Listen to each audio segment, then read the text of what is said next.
All paratroopers and Special Operations Forces must be airborne qualified. Let's discuss how hard airborne school is, with an emphasis on phases, key events, physical fitness, sleep and food deprivation, harassment, and then we'll finish with a video of a mass tactical airborne operation.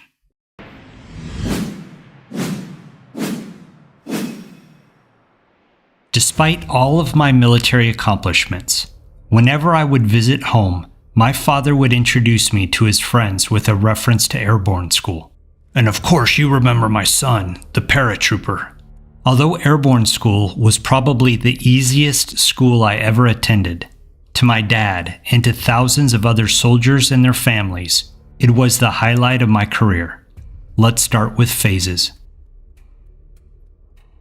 Airborne school is located at Fort Benning, Georgia, and is 3 weeks long. The first week is ground week, the second week is tower week, and the third week is jump week. Airborne school starts off with a physical fitness test, which is administered by the airborne instructors, also known as Black Hats. And then you spend the next 4.5 days practicing your points of performance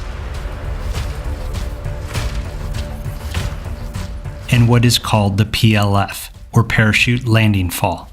Military parachuting is not like civilian skydiving and having a fun experience. It's all about getting combat power to the ground as quickly as possible.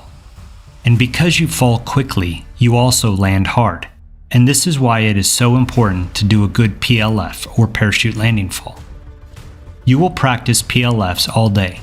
You will do front PLFs, side PLFs, backwards PLFs. Then you will do PLFs from sidewalks and platforms, and then from the lateral drift apparatus.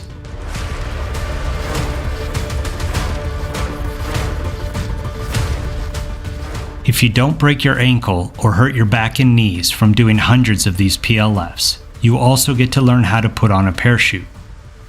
You learn about actions in the airplane, like loading, seating, hooking your parachute static line to the aircraft, and how to exit the aircraft.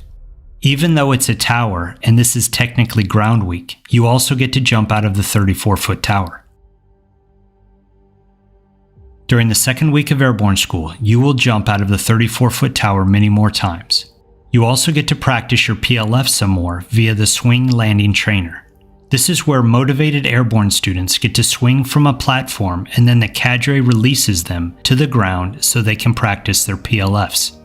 But if you are a jerk or an uncooperative student, the Black Hats will drop you like a bag of rocks. You also spend a few hours in the suspended harness.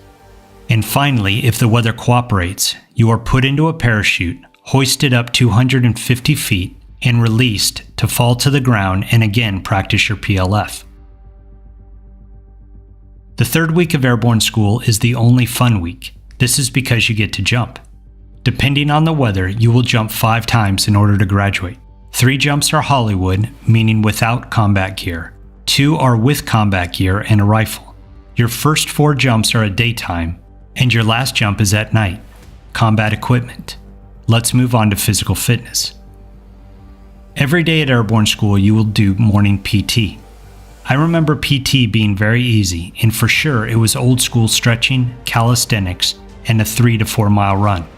Runs are incredibly slow, nicknamed the airborne shuffle, and are designed to strengthen knees and ankles, though I think it actually does the opposite. There is zero food or sleep deprivation at airborne school. When I went through airborne school, we would do 5 chin-ups before each meal. If you are not jumping at night, you have your evenings and weekends free while at airborne school.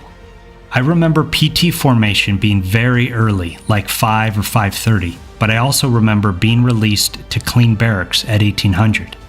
Officers usually stay in the BOQs, or base officer quarters, and the rest of us stayed in open bay barracks. I went through airborne school as a cadet when I was 18 years old, just after my freshman year. Generally, the cadets and privates get extra duties after training, which we generally deserve and benefited from, and this is where I learned to polish a tile floor like a boss. There is minimal harassment at airborne school, but the Black Hats do not have a sense of humor. For the most part, if we got smoked, we deserved it. There is a lot of conventional Army false motivation at airborne school. You have to sing cadences loud. You have to sound off. Instructors talk to you at parade rest and use the knife hand to point. And they say everything is hoo-ah or airborne. Even as a young paratrooper, I found this type of leadership ingenuine and the motivation false. But I just played the game, cooperate and graduate. I generally tell everyone that airborne school is 3 hours of information jammed into 3 weeks of monotonous training. But nonetheless, it is a prerequisite for moving onward and upward, and shooting guns and jumping out of airplanes beats having a normal job. Let's finish off with a clip of a mass tactical airborne operation. This one is daytime, so we can better see what happens.